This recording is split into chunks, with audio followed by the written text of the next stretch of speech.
नमस्कार मित्रांनो. आजचा जो आपला व्हिडिओ आहे तो आपला व्हिडिओ हा खास मी याच्यासाठी बनवलेला आहे का काय झालं होतं का गेल्या जवळजवळ मी तुम्हाला सांगितलं होतं महिन्याभरापासून युट्यूब काय करत होतं का आपल्या चॅनलवरचे बरेचसे व्हिडिओ दररोज एक व्हिडिओ असं डिलीट करत होतं आणि कारण देत होतं कम्युनिटी गाईडलाईन्स. का तर आपण कम्युनिटी गाईडलाईन्स त्यामध्ये फॉलो केल्या नाही आणि त्यामध्ये खाली द्यायचं का जसं काय समजा आपण एखाद्याला सांगितले $5,000 गुंतवा $10,000 होतील असं उदाहरण द्यायचे. पण आपण कुठल्या व्हिडिओमध्ये कुणालाही असं काही गॅरंटेड रिटर्नचं असं कधी काही बोललेलंच नाही. आणि तरी पण ते सगळे व्हिडिओज बरेचसे 70 ते 80च्या आसपास व्हिडिओज आपले सगळे डिलीट झाले. आणि त्यानंतर मग एक आपला कम्युनिटीचा पहिला स्ट्राईक पडला आणि मग तो कम्युनिटीचा पहिला स्ट्राईक पडल्यानंतर मग मी काय केलं का जे काय आणखीन बाकीचे सगळे व्हिडिओ आपले होते शेअर मार्केटच्या संदर्भातले ते सगळेच व्हिडिओ मग मी स्वतःच परत डिलीट करून टाकले. आणि त्यानंतर ज्यावेळेस आपल्याला पहिला कम्युनिटी स्ट्राईक पडला आणि त्या वेळेस आपल्याला 7 दिवसासाठी चॅनलवरती अपलोडिंग करणं किंवा परत लाईव्ह येणं त्यानंतर पोस्ट करणं तर मग ह्या सगळ्या गोष्टी आपल्यासाठी बंद झाल्या. पण आता याला म्हणजे या सगळ्या गोष्टीला 7 दिवस झाले आणि आता त्यानंतर मग आजपासून परत आपला जो चॅनल जो सस्पेंड मोडमध्ये गेला होता तो चॅनल आता परत आपण त्या ठिकाणी याच्यावरती पोस्ट करू शकतो, अपलोड करू शकतो. पण मग नंतर माझ्या एक गोष्ट लक्षामध्ये आली का हे असं का झालेलं आहे. आता हे असं झालं का ते का फक्त माझ्याच बरोबर झालं का ते नाही. आता जवळजवळ काय झालेलं आहे का युट्यूबने नवीन त्यांची जी काही सिस्टीम अल्गोरिदम सिस्टम आहे ती त्यांनी नवीन सिस्टम अपडेट केलेली आहे आणि त्या सिस्टम मध्ये तुम्ही समजा त्या ठिकाणी स्विंग ट्रेडिंग ऑप्शन ट्रेडिंग असे जरी काही नावं टाकले समजा मी एखादा व्हिडिओ बनवला त्या व्हिडिओमध्ये काही का नसेना पण फक्त सुरुवातीला स्विंग ट्रेडिंग असं नाव आलं का लगेच त्या व्हिडिओला कम्युनिटी स्ट्राईक. असं माझ्याच बरोबरने झालेलं. बरेचसे लाखो चॅनल भारतातले डिलीट झालेले डायरेक्ट. आणि म्हणून मग आता इथून पुढे आपण ठरवलेलं आहे का जे काय आपले थंबनेल वगैरे असतील नावं असतील पहिल्यापासून आपण असे भडक थंबनेल कधीच टाकलेलेच नाही आणि आपण इथून पुढे टाकणार. पण आता काय जे आपण टाकणार असे त्या ठिकाणी आपलं म्हणजे कारण काय असतं प्रत्येक व्हिडिओ आपण टाकल्यानंतर त्याला काहीतरी आपल्याला शीर्षक द्यावं लागतं ना वरती. ते आपण एकदम आपल्या साध्या सोप्या पद्धतीत देणार आहोत. म्हणजे त्यामुळे आपल्याला त्या व्हिडिओवरती आपल्याला कम्युनिटी गाईडलाईनचा आपला प्रश्न येणार नाही. आणि त्यानंतर आणखीन काही अशा परत आपल्याला माहिती सेबीने गाईडलाईन्स केलेले आहेत का साधारणतः 3 महिन्याच्या नंतरचेच आपण कुठली चार्ट आहे त्या चार्टचं विश्लेषण आपल्या इंडेक्स सोडून आपण नाही करू शकत त्यावरती आणि किंवा आपण त्याविषयी आपण काही कॉमेंट्स पण करू शकत नाही. म्हणून आपण आता इथून पुढे जरी आता ज्या तुम्ही बघताय का बरेचसे व्हिडिओ माझे काय असतात सगळे व्हिडिओ असे बरेचसे आपल्या याच्यावर स्क्रीन रेकॉर्डिंगचे असतात आणि त्यामध्ये आपण इथून पुढे फक्त आपल्या निफ्टीचे आणि बँक निफ्टीचे चार्टचे विश्लेषण करणार आहोत. पर्टिक्युलरली एखाद्या कोणत्याही स्टॉकच्या संदर्भामध्ये विश्लेषण केलं जाणार नाही. आता कारण म्हणजे आतापर्यंत ज्या गाईडलाईन्स होत्या त्या गाईडलाईन्स आता चेंज झालेल्या आहेत आणि आपण बघतोय आता काल परवा परत जे काही नोटिफिकेशन युट्यूब कडनं आले मग त्यामध्ये तुमचे एआयचे जे असतात. आता बरेचसे लोक काय करायचे का एआयच्या द्वारे व्हिडिओ बनवायचे अपलोड करायचे तुमच्या एआयच्या इमेज वगैरे मग त्या कलेक्ट करून व्हिडिओ बनवायचे ते पण सगळे चॅनल आता काय केलेले आहे सगळे युट्यूबने डिलीट केलेले आहेत. म्हणून आपल्याला पर्टिक्युलरली आता म्हणजेच असे म्हणजे तुम्ही पण कॉमेंट्स करू नका मला बाबा कोणत्या स्टॉक्स मध्ये काय होईल कोणत्या स्टॉक्स मध्ये काय होईल करायचं तर टेलिग्राम चॅनल आपला आहे आणि त्या टेलिग्राम चॅनलची लिंक मी तुम्हाला दिलेली आहे. आपण त्या लिंकवरती जा. त्या लिंकवरती जाऊन आपण आपला टेलिग्राम चॅनल वरती मला प्रश्न विचारू शकता आणि मग त्या प्रश्नांची उत्तर द्यायचं काम मी करत असतो. ओके. आणि मग आता काय होतंय आता मी तुम्हाला हे सांगितलंय कारण आता गेल्या 17 दिवसापासून आपल्याला या चॅनलवरती व्हिडिओज अपलोड करता नाही आलेला आणि मग आता ती संधी मिळाली आणि आपण बघितलंय का गेल्या 17 दिवसामध्ये मार्केटमध्ये बऱ्याचशा घडामोडी झालेल्या आहेत. आता काय महत्वाची घडामोड झाली तर पहिली एक घडामोड झालेली आहे ती आहे अशी का जेन स्ट्रीटवरती बंदी टाकली. आता याच्या जेन स्ट्रीटचं काय लक्षण होतं ते मी तुम्हाला सांगितलेलं बहुतेक आहे तो व्हिडिओ मला बघावं लागेल टाकले का आपण पण बहुतेक मी तुम्हाला सांगितलेलं होतं. आता हे काय करायचे जेन स्ट्रीट नावाची कंपनी. ती कंपनी म्हणजे तिचं कामच असं होतं भारतीय शेअर बाजारामध्ये ट्रेडिंग करणे, प्युअरली ट्रेडिंग बेस्ड कंपनी होती. आणि मग ह्या कंपनीचं कामच असं होतं. काय काम होतं का म्हणजे सकाळी मार्केटमध्ये त्यांचे जे काय वेगवेगळ्या प्रकारचे सिस्टम, अल्गो सिस्टम त्यांनी लागू केलेली होती आणि त्यामध्ये ते दररोज मार्केटमध्ये खरेदी करणे, विक्री करणे आणि पैसा कमवणे हा त्या कंपनीचा बिझनेस. पण आता एक काय झालं का साधारणतः असं मला वाटतं की जानेवारी महिन्यामध्ये आपल्या HDFC बँकेचे आले होते रिझल्ट आल्यानंतर तो जो आहे स्टॉक 2-3% खाली आला, त्यामुळे बँक निफ्टी 600 पॉईंट खाली आली. आणि मग ह्या कंपनीनं काय केलं, खाली आल्यानंतर ह्या कंपनीनं त्या HDFC बँकेचे कॅश मधले स्टॉक खरेदी केले. 2-2.5% मायनस असलेला स्टॉक 1-2% वरती नेला. HDFC बँकेचं वेटेज किती माहिती तुम्हाला, जो 30%च्या आसपास वेटेज आहे आपल्या बँक निफ्टीमध्ये. आणि बाकीच्या बँकिंग सेक्टर मधले पण स्टॉक त्यांनी खरेदी केले. 600 पॉईंट मायनस असलेला बँक निफ्टी त्यांनी 600 पॉईंट प्लस मध्ये नेला दुपारपर्यंत प्लस नेल्यानंतर विचार करा, ज्यावेळी सकाळचा जो पुट असेल, समजा अशी कल्पना करा की बँक निफ्टी त्यावेळेस 55,000 असेल आणि 55,000 असताना जर 55,000चा पुट जर तुम्ही त्या ठिकाणी बघितला असेल सकाळी तर तो अराउंड 600-700 रुपयाच्या आसपास असेल. म्हणजे मायनस जवळजवळ 600 पॉईंट बँक निफ्टी होता. 1200 पॉईंटची रिकव्हरी झाली, पुट साधारणतः 100-125 रुपयापर्यंत खाली आला असेल. यांनी काय केलं का, तर संपूर्ण रिकव्हरी झाली आणि त्यानंतर हे जे पुट होते ते त्यांनी एकदम आपल्या स्वस्त किमतीमध्ये खरेदी केली आणि जी काय खरेदी केली होती ती खरेदी एकदम त्यांनी सेल करून टाकली. आता ह्या सगळ्या याच्यामध्ये त्यांना जवळजवळ असं सांगतात का अराउंड 50 करोडच्या आसपास नुकसान झालं.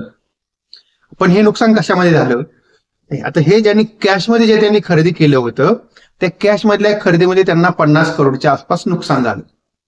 पण जे त्यांनी काय पुट ऑप्शन बाय केलेले होते त्या पुट ऑप्शन मध्ये त्यांना जवळजवळ 800 करोड रुपयाचा फायदा झाला. म्हणजे त्यांनी एका दिवसामध्ये 750 करोड रुपये कमवले. आणि माझं सेबीचं असं म्हणणं आहे का यांनी मार्केटमध्ये मॅन्युप्युलेशन केलं. पण आता जर तसं आपण बघितलं तर बघा, तर जनरली आपल्याकडे बघा म्हणजे कुणी कॅशमध्ये घ्या किंवा पुट घ्या, म्हणजे ह्याला काही बंदी आहे का, तशी लिगली बंदी नाहीये. पण का जे आपण म्हणतो ना एक असा प्रोटोकॉल आहे बाबा का तुम्ही खूप मोठ्या क्वांटिटीमध्ये एकाच याच्यामध्ये खरेदी करू नका, मग म्हणजे जेणेकरून तो चांगला वरती जातो स्टॉक. त्यांच्याकडे पैसे होते त्यांनी केलं. पण मग आता याच्यावरती सेबीने बंदी घातली या सगळ्याच्या जेन स्ट्रीट वरती. आणि आता ह्या कंपनीचं जेवढा आपल्याकडे कामकाज ऑप्शन ट्रेडिंग मध्ये होत होतं त्यातलं 50% जे कामकाज आहे ते 50% कामकाज ह्याच एका कंपनीचं व्हायचं. आणि मग त्याच्यावर बंदी आणल्यानंतर आपल्याला माहिती BSEचा स्टॉक 11-12% पडलेला आहे. ब्रोकर कंपन्यांचे दिवाळ म्हणजे फार एकदम त्यांचे स्टॉक पडलेला आहे. कारण काय होतंय, आता ही कंपनी होती मार्केटमध्ये म्हणून त्या ठिकाणी आपण बघतो का व्हॉलॅटिलिटी असायची. मागच्या आठवड्यामध्ये आपल्याला मार्केटमध्ये कुठेतरी वन साइड मूव्ह दिसतोय, अशी व्हॉलॅटिलिटी दिसत नाही. म्हणून मग रिटेल ट्रेडर गायब होणारे, ब्रोकर जे आहे त्या ब्रोकरचं ब्रोकिंग त्यांना भेटणार ब्रोकरेज कमी होणार आहे. या सगळ्या गोष्टीमुळे आपल्याला ते वातावरण जरा थोडंसं असं दिसतंय, आपल्याला थोडंसं खराब होताना दिसतंय. पण आता एकंदरीतच आता ह्या कंपनीनं जवळजवळ गेल्या 1.5 वर्षामध्ये 36,000 करोड रुपये कमावले. आणि जे सेबीचा पण रिपोर्ट आलेला होता का त्यामध्ये त्यांनी सांगितलं होतं का रिटेल ट्रेडरचे जवळजवळ 48,000 करोड रुपये नुकसान झालेले. म्हणजे हे कंपनीनं पैसे कमवले त्यात आणि आपले पैसे गेलेत.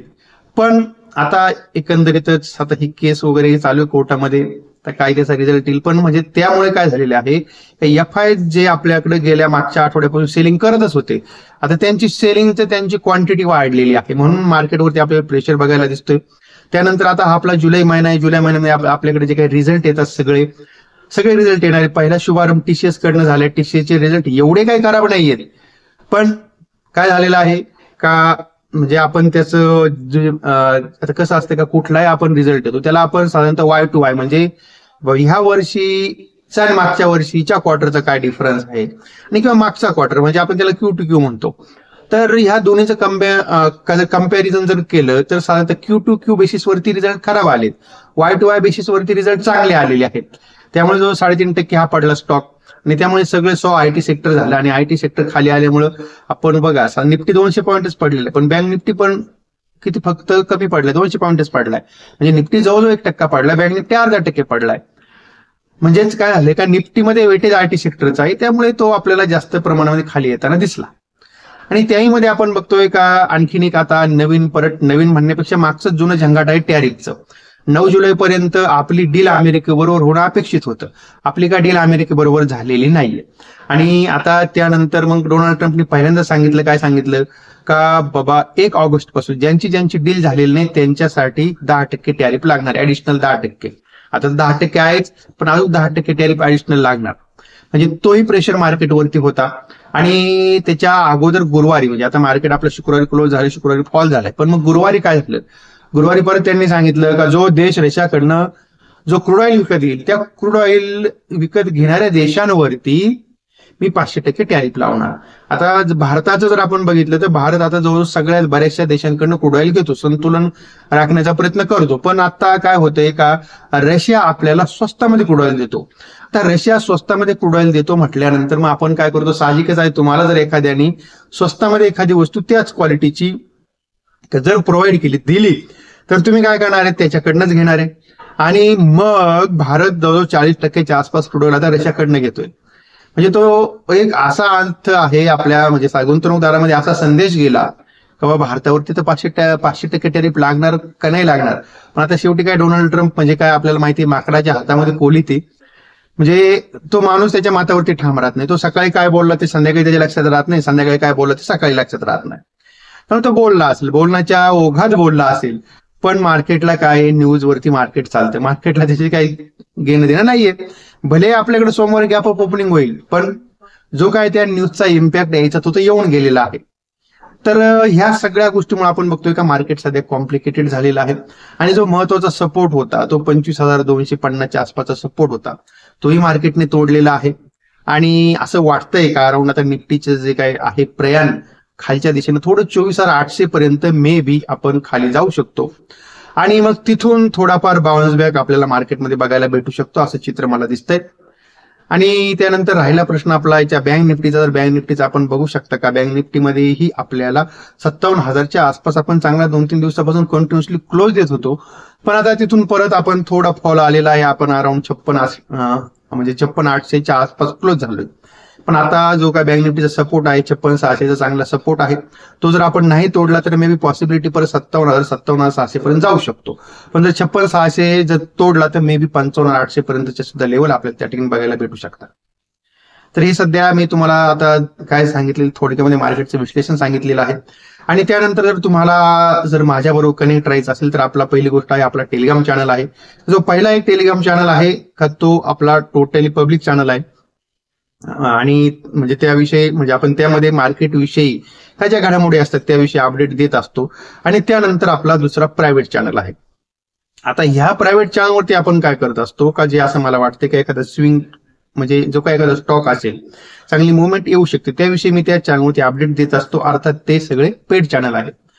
आणि त्यानंतर परत दुसरा एक आहे म्हणजे आता त्यामध्येच आपण काय केलेलं आहे, आपण 2-3 कॅटेगरी केली. पहिली कॅटेगरी केली स्विंग ट्रेडिंगची, पण दुसरी केलेली आहे का फक्त आपल्या इंडेक्स ऑप्शन संदर्भात. म्हणजे त्यामध्ये तुम्हाला निफ्टी बँक निफ्टी ऑप्शन मध्ये जे काय मला असं वाटतं की बाबा हा चांगला ऑप्शन आहे, कॉल पुट आहे, वरती खालती जाऊ शकतो, तर त्याविषयी आपण त्या ठिकाणी माहिती टाकत असतो.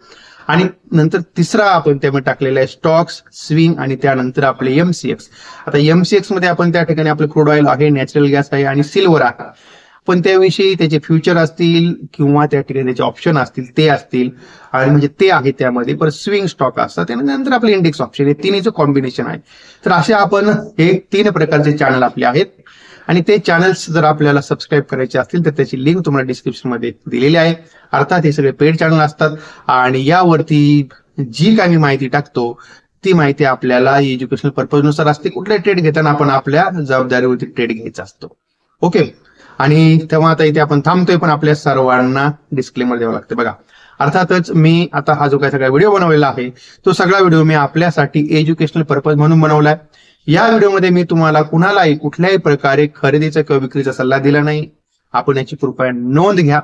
आणि त्यानंतर मी सेबीचा रजिस्टर्ड टेक्निकल अनालिस्ट नाहीये. ज्या काय मी इथं ह्या सगळ्या व्हिडिओमध्ये तुम्हाला लेवल सांगितल्या त्या सगळ्या लेवल आपल्या एज्युकेशनल पर्पजनुसार आहेत. आपल्या टेलिग्राम चॅनलवरती मी जे काय सांगतो त्या सगळ्या गोष्टी आपल्याला एज्युकेशनल पर्पजनुसार असतात. त्यामुळे कुठलाही ट्रेड घेताना आपण आपल्या जबाबदारीवरती ट्रेड घ्या. आणि तेव्हा इथे आपण थांबतोय. माहिती जर चांगली वाटली असेल तर आपण आपल्या या व्हिडिओला लाईक करा, शेअर करा आपल्या मित्रांपर्यंत, आणि चॅनलवर जर नवीन असाल तर चॅनलला सबस्क्राईब करायला बिलकुल विसरू नका.